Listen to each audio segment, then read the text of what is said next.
We were going to do something funny at the top of this cast, but with everything that's been happening, we've got nothing. Let's get into this. I'm Ian McAllister. I'm Ian Chandler. And I'm Jamie Adams. This is Brainwaves episode 65, bringing you the best in board game and tabletop gaming news. These are the headlines for week of 25th of January, 2021. 2 designers and a fulfillment specialist walk into an internet store. That's it. There's no joke. All this and more on this episode of Brainwaves. We're going to start off with Jamie with controversy in the world of Kickstarter. Nothing new there, but this one is, I'd say unfortunate, but that's cutting it too short.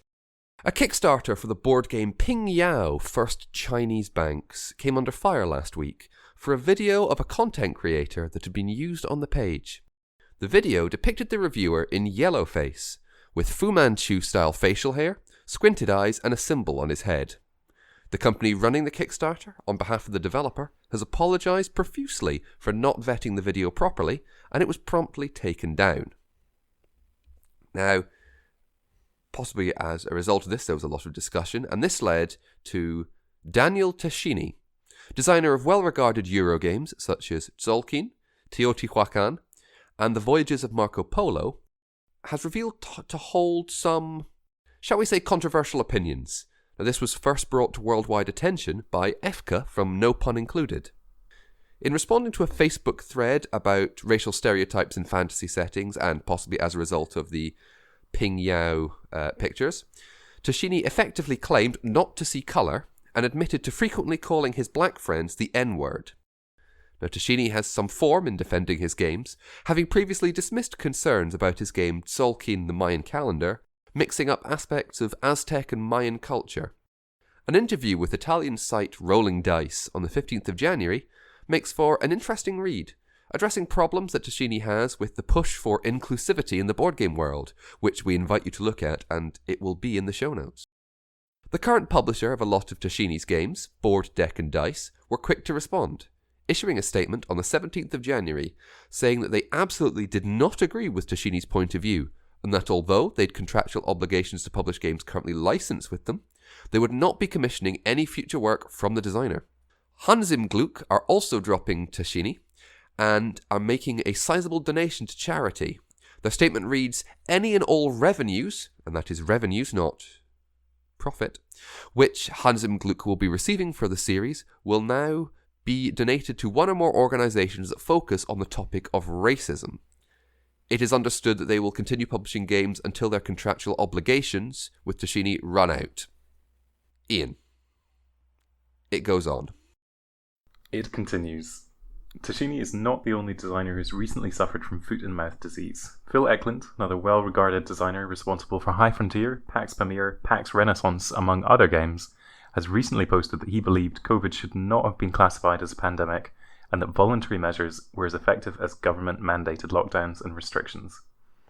John Manker, lead game designer and one of the owners of Ion Game Design, publishers of many of Eklund's games, responded by distancing himself from Phil Eklund's comments, saying that he had lost family members to the disease. Bezme Uyanik, CEO and another one of the owners, issued an apology on behalf of Ion Game Design, and said that future designs would have counterpoint essays to Eklund's writing. Notably, they did not mention whether they would be cutting ties with the designer. Unfortunately, we can no longer link directly to those statements, as they have since been removed from Ion Games' site. A new statement is up addressing continued concerns with personal statements, footnotes, and other non-rule text.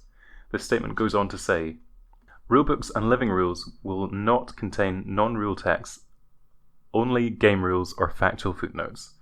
Footnotes will only be included if peer-reviewed by the experts in relevant fields, including sensitivity readers."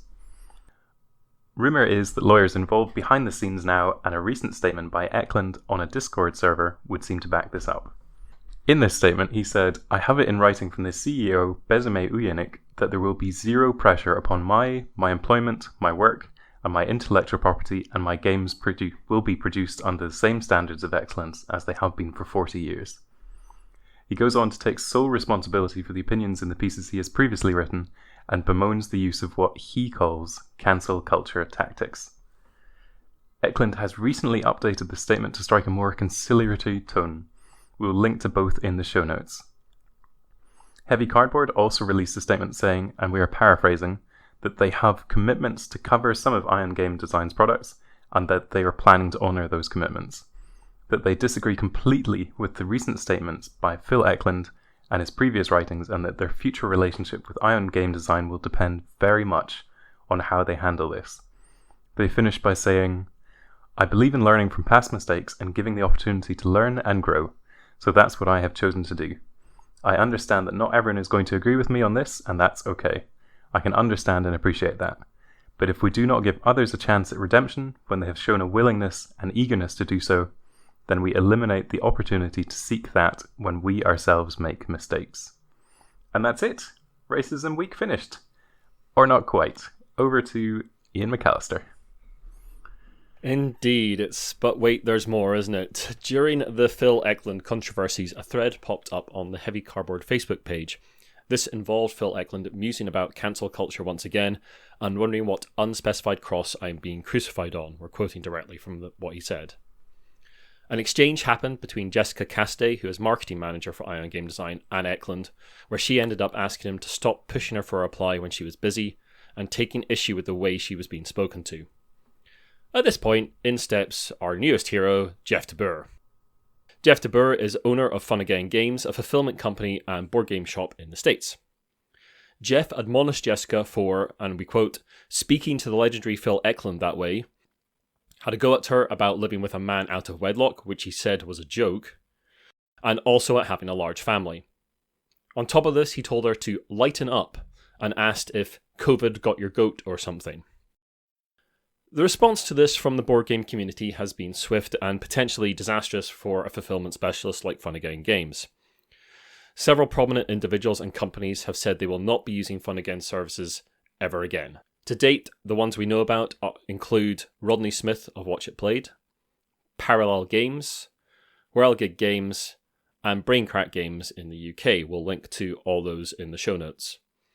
We have also seen a reply from DeBoer to one of the companies that's parted ways with Fun Again, and it doesn't really seem to address the issues that have caused these companies to leave in the first place.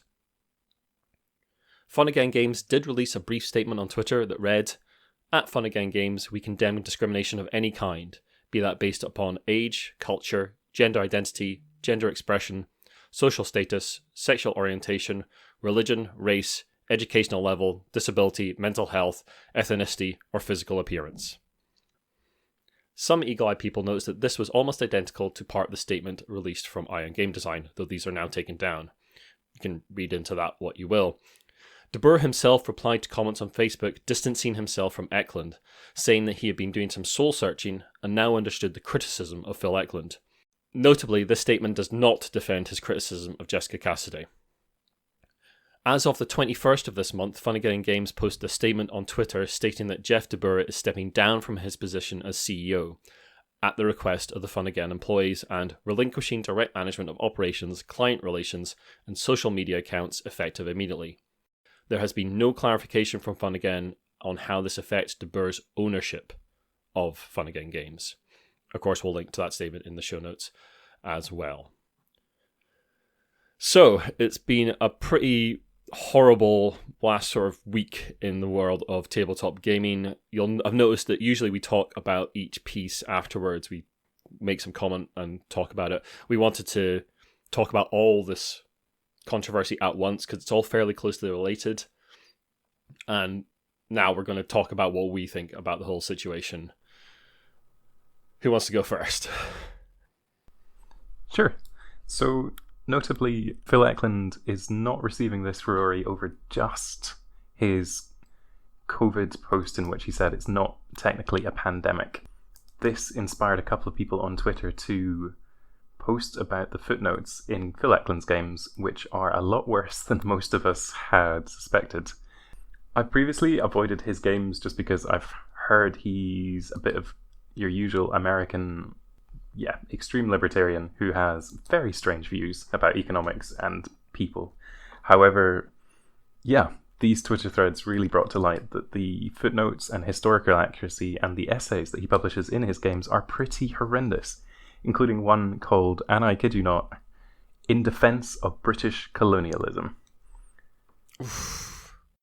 That's certainly a title. He's also got a PAX Emancipation game, which is all about how emancipation was led by the religious right. Religious white people, of course, in the UK, according to him. And that the religious right and these great white saviors should be celebrated in this PAX Emancipation game in the history of freeing people from slavery. No comment on who started it in the first place, of course. Wow. I hope you don't feel like I'm overstepping the line, but I'd like to say that the Giant Brain and Brainwaves absolutely condemns the actions of those behind the Pingyao Kickstarter, Phil Eklund's and Daniele Tascini's comments, and the misogyny and harassment demonstrated by Jeff DeBoer.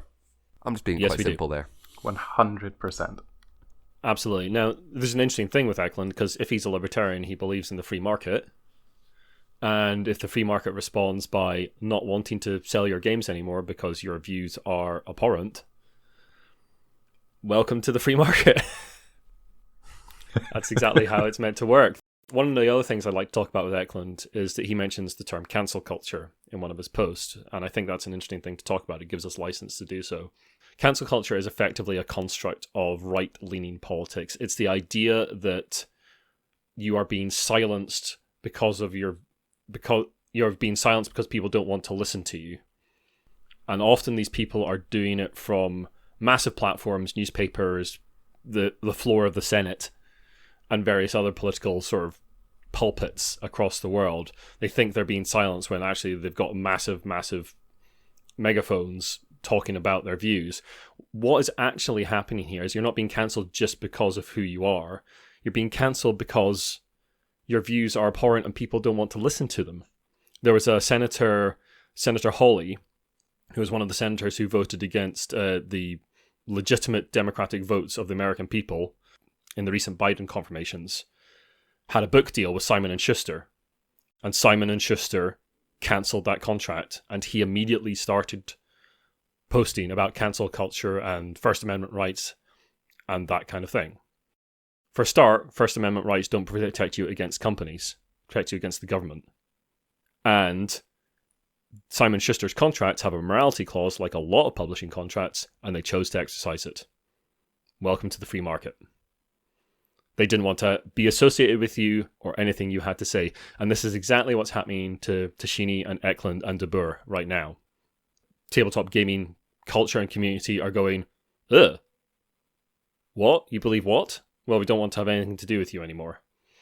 And there's certain people that have been going after, like, we mentioned that Efka brought the Tascini controversy to light initially. And some people have been going after Efka, who is an excellent critic, a well-respected critic. And you can't go after the messenger on this. Yes, there's an old aphorism that don't shoot the messenger. And there's a reason it's hung around for a long time. It's very true. Yeah. Efka has not ruined Tascini's career. Tascini has. Now, there is a lot of... Well, this has been, in some ways, tough to talk about, but it's necessary, and we need to talk about it. Because Absolutely. The board game community, the board game industry, can't shy away from this. They can't say, we can't talk about this ever again. We've got to move on from it. Yes, we've got to move on. We've got to move on and learn from it. Only by doing that and facing the problems that come up will a community and industry be better for it. Hopefully. Yeah, absolutely. That does require people to learn. And I'm becoming too cynical. But let's move on. But it's good. We're learning from this.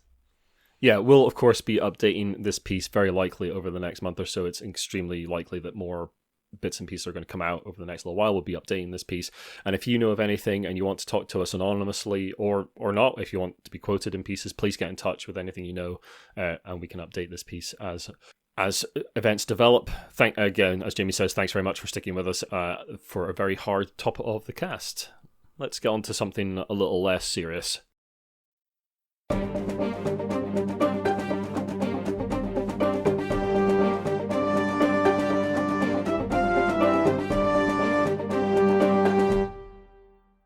Ian, you've got some updates on the Dragonlance saga. I do indeed. On the last cast, we mentioned that the lawsuit between Wizards of the Coast and Dragonlance writers Margaret Weiss and Tracy Hickman had come to a conclusion at the behest of the plaintiffs, with hints that there was a big announcement to come. That big announcement is here. Amazon now has a placeholder for a Dragonlance novel to be released on the 29th of July this year. Seems all's well that ends well. Thanks to David Wright, head honcho of Tabletop Scotland, for bringing this to our attention on the Giant Brain Discord. Jamie, over to you. Speaking of tabletop conventions. Yes. Now, it may have escaped some people's notice, and despite what some people might say, but there is a global pandemic still going on. And despite vaccines being rolled out across the world, COVID-19 will continue to impact our ability to socialise for at least this year. Optimistically, maybe the last third of the year, last quarter, but realistically, probably this time next year. So a lot of conventions have a question to answer about whether or not they're able to run this year. And the first to be affected, publicly, is Origins Game Fair. So announced on their website, the fair is being moved to September the 30th to October the 3rd, 2021. And that's going to take place in Columbus, Ohio. And very recently, UK Games Expo has announced they are pushing back their show by 8 weeks. It's going to take place now over the weekend of the 30th of July to the 1st of August. Now they are planning 2 shows, a regular event, and a socially distanced version of the event, which will naturally have to take fewer numbers. Remains to be seen whether or not a digital element is still going to remain. As been pointed out online, this is going to mean that the Nuremberg Toy Fair, UK Games Expo, and Gen Con are currently scheduled for 3 consecutive weekends. Hope the gaming industry's prepared. That's going to be a huge clash, especially if they all have digital versions, and a lot of the same people will be involved in making those digital versions happen. That's a lot of work. I'm going to put my cynic hat back on for a second. Do we think Expo's going to go on at that time? No way. Nah. Like I can vaguely see maybe like small gatherings being allowed maybe towards the end of the 3rd quarter into the 4th quarter of this year, sort of August, September time. But something the size of thousands of people inside? No. I just can't see it. I can't see it happening. I'd love it to happen. I'd love to go to a convention again and see all our friends and like meet people again. But it's just not going to happen, especially with new variants and the concerns about those. It's like, yeah. I mean, us 3, we might be able to meet in a cafe by that time and have a game together. That'd be great. Maybe. But a convention, no, I just can't see it. Yeah. I'll be honest, anytime I'm near you, Ian, I break out in hives. Nothing to do with coronavirus. I'm just allergies, you know what I mean. Thanks. Funny man, he's probably going to kill me last. Anyway, I've got to pass over to you, Ian, yeah. Indeed. So we have had a little bit more information about counterfeit games. Now, we've talked about counterfeit games before. Mostly they seem to come through Amazon warehouses. As tabletop games have grown in prominence, there's been a growth in counterfeiting of tabletop games, especially like big games like Pandemic. So previously, most of the reports have been through Amazon warehouses, where what happens is that counterfeit games get lumped into the same area of the warehouse as legitimate copies, and then when you order a copy of Catan, say, a copy just gets taken out of that pile, and it may be legitimate, it may be not. It does seem now that illegitimate copies of board games have made their way to another retailer, that's Zavvi in the UK, an online retailer of CDs, music, and games. Zavvi used to have a high street presence in the UK. They bought over a lot of the Virgin megastores. We came across this story on site Board Goat, so thank you very much to them for doing some of the legwork on this piece. It's a little worrying to see fakes sort of spreading out to other retailers, and it does leave a question as to where Zavvi are getting their stock from. Are they buying directly through an Amazon retailer of some description? Possible. If you've received a fake game from anywhere, do let us know, especially if it's not Amazon. We'd love to hear about that, because it's an interesting thing that's continuing to spread in the community. So yeah, do let us know. Anyway, Ian, card game is very, very old. Yes. So, how many decks of Uno do you think are sold in a minute? Unfortunately, this answer will surprise neither of my co-hosts, as this is the re-recording of the cast due to my microphone failure.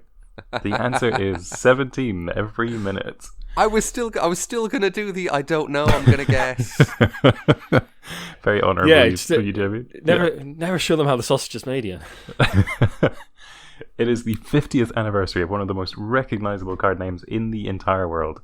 Conceived in 1971 in a barbershop in Cincinnati by Merle Robbins, when his friends and family liked the game, he spent $8,000 to get 5,000 copies made. And the rest, as they say, is history. Having seen some of the industry figures, $8,000 for 5,000 copies, even back in 1971, it seems pretty decent. Yeah. That seems very good, yeah. Yeah. So now, the current owners of the game, Mattel, are pulling out all of the stops for the 50th anniversary of the game. There will be multiple new versions of the game out over the course of the year, including special commemorative editions with new rules and cards. That is not all, though. If you fancy yourself an Uno expert, then why not throw your hat in the ring in the World Championships? A series will be run over the course of the year with a final planned for November 2021, and the grand prize is $50,000. Ooh, boy, that's not messing around money. It's not indeed, is it? not. Anyway, let's go and have a wee relax in RPG Corner. What's in this corner? Looks like RPG corner.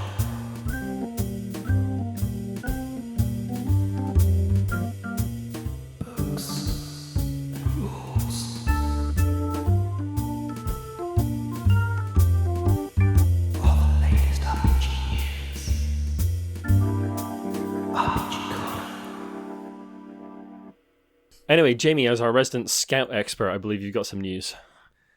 Resident Scout expert because I'm an ex-Scout leader. Yeah.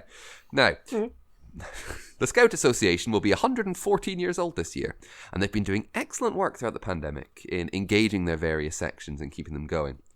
Now, the Scout Association has partnered with Dungeons & Dragons, who are sponsoring the Entertainers Activity Badge for the Scout section.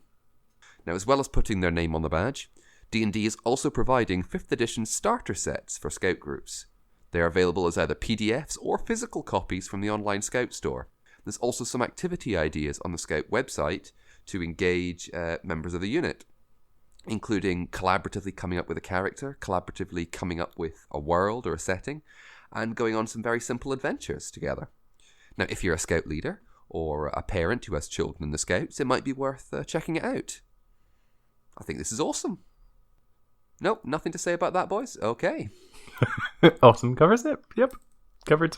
Yeah, it's great. I'd love to see like the Scouts expanding and doing this kind of thing and engaging in a more sort of creative storytelling side of Scouts of been hobbies. Scouts been expanding Brilliant. and creating for a very long time. It's just, Cool. Again, first cast you used the words Bob a Job Week, and that's just outdated, mate. That's true. Ian, RPGs are to the rescue. Yes, so itch RPG designers have once more got together to raise money for charity. In this instance, the Solo But Not Alone bundle, retailing for about £7.40, benefits Jasper's Game Day. This is a US-based organisation that works towards suicide awareness and prevention. One member of the Peach Garden Games Collective that organised the bundle spoke to Dicebreaker, saying, "I have a long history of mental illness, and I was coming out of a year that had been particularly challenging in that regard. So I knew I wanted to support a mental health initiative. I love what Jasper's Game Day do, and wish I had an organisation like that around to promote awareness and education when I was young and vulnerable." The organisation is named for a friend of founder Fenway Jones, who was an avid player of tabletop games and uses game spaces to reach individuals who might otherwise struggle to connect with other people and receive the support they need. It's putting together another great bundle for a good cause, and like I said in my 2021 predictions, I think Itch is going to be a real place where things happen this year and the indie scene really comes to the fore, and looks like that's holding out so far. Mr. Shatler, sea shanties have been taking over the world. Time for the tongue twister of the week. Sea shanties have been taking over TikTok and other popular social media since the beginning of the year, it seems, spurred on by the New Zealand folk song, The Wellerman. Combining salty songs and slinging six-siders, One Day the Wellerman Comes is an RPG for 3 players by Tracy Barnett. Players have their personal stocks of sugar, tea and rum, and narrate days on a whaling ship heading home, giving their stocks to other players to avoid duties or hard talk. When a player runs out of supplies, the Wellerman comes back to port and the character leaves. It's available on itch.io, which includes about 14 other variations of the game from Barnett, including having actual supplies of sugar, tea and rum to be consumed, having sea shanties sung in perfect 3-part harmony, and a nod to cast favourite Grant Howitt's Honey Heist. It's great. I'd love to find people to play this with. If only you had some place where gamers could come together and arrange games, Jamie. Oh, funny, I was thinking about that the other day while I was browsing the Giant Brain Discord, and I thought, we've got a Giant Brain Discord. Why don't we use that? We do have a Giant Brain Discord, and you are all very, very welcome to come and chat to us there. The team are always there, and we've had great chats about computer games, films and TV, of course, tabletop gaming in there as well, and we've been sharing a lot of sort of the controversial news that's been happening over the last fortnight with the people there and chatting about that. So if you'd just like to get in on a really friendly Discord, please do come along. An invite link will be in the show notes. And while we're here, we'd just like to thank all our patrons for continuing to support us, especially our executive producers, Lucky Sparrow Gaming Cafe and Sean Newman of the Game-A-Lot team. There's loads of ways to support us on the site. There's the Support Us tab on the page that you can go and look at, and we've got loads of ways to support us, various sort of Amazon affiliate links on the site, and you can also buy dice from Metallic Dice Games, who have very kindly partnered with us. And if you use the code ROLLWITHBRAINS, all capital letters, all one word, at checkout, we'll get a little cut, and you'll get a discount as well. Of course, links to all this will be in the show notes.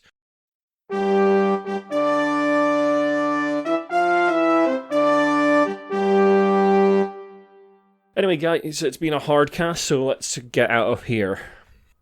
Quickly or not? Very quickly, apparently, Jamie. Not so quick. Monopoly. Of course, it's Monopoly news time. Monopoly is 85 this year, as I said last cast. And you'd think, being at that age, venerable age now, although, still lagging behind, still a sprightly youngling compared to things like Chess and Go, you'd think the game would be slowing down, but oh no. Monopoly Speed promises on the box the game will be over in under 10 minutes. But Jamie, I hear you cry, how is such a thing possible? It's Monopoly, legendarily long. Well, each player has their own dice, and roll and move simultaneously. There's only 4 rounds of the game, and a timer counts down each round's buying and trading stage. Every property costs the same amount, and the board is a slimmed down version of the one we know. So it's, instead of 10 to get from one end to the other, it's only 7, or 9. I can never remember which.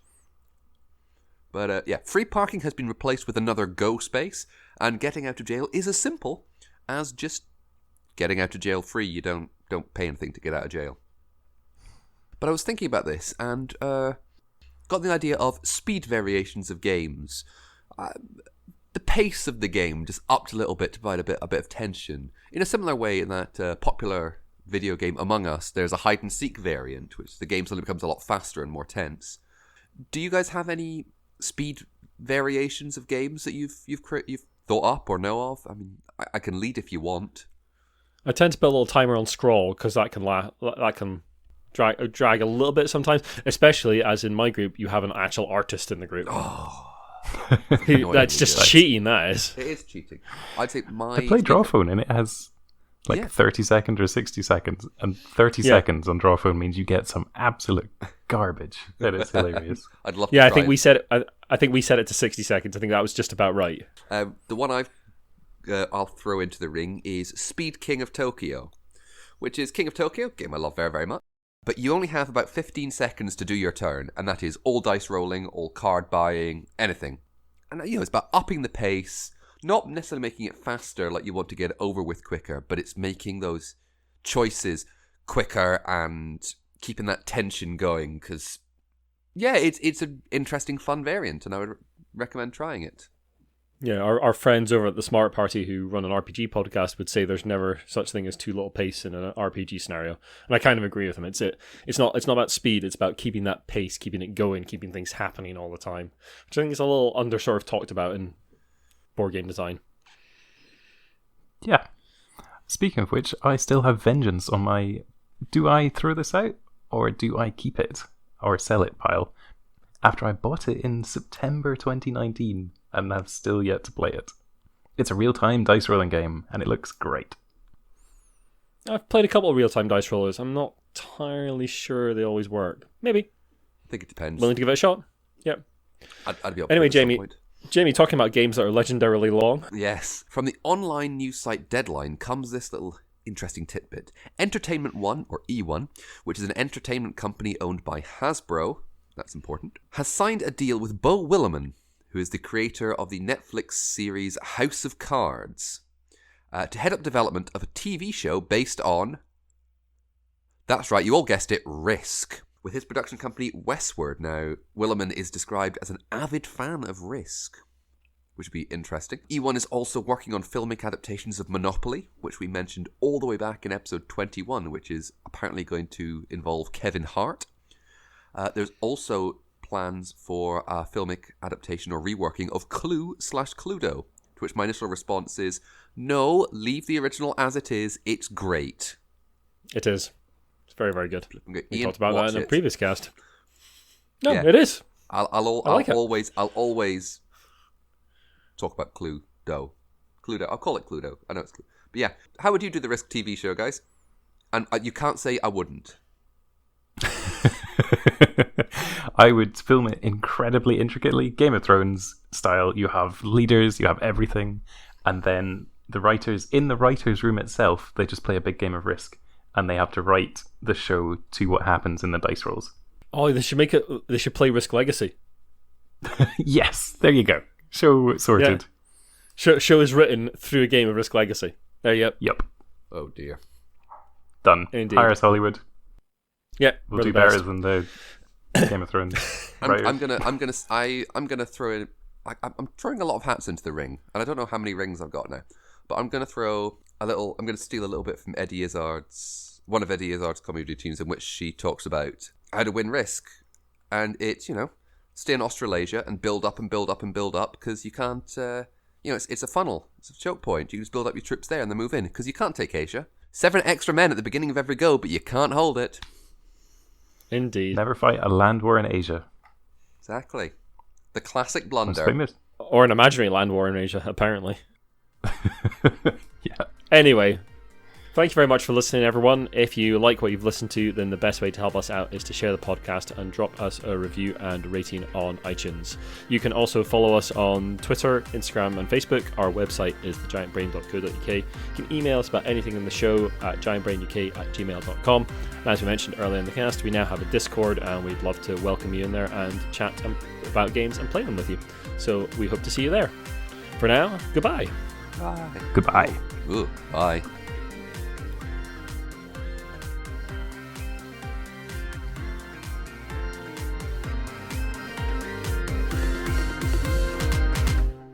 Little strangled pie.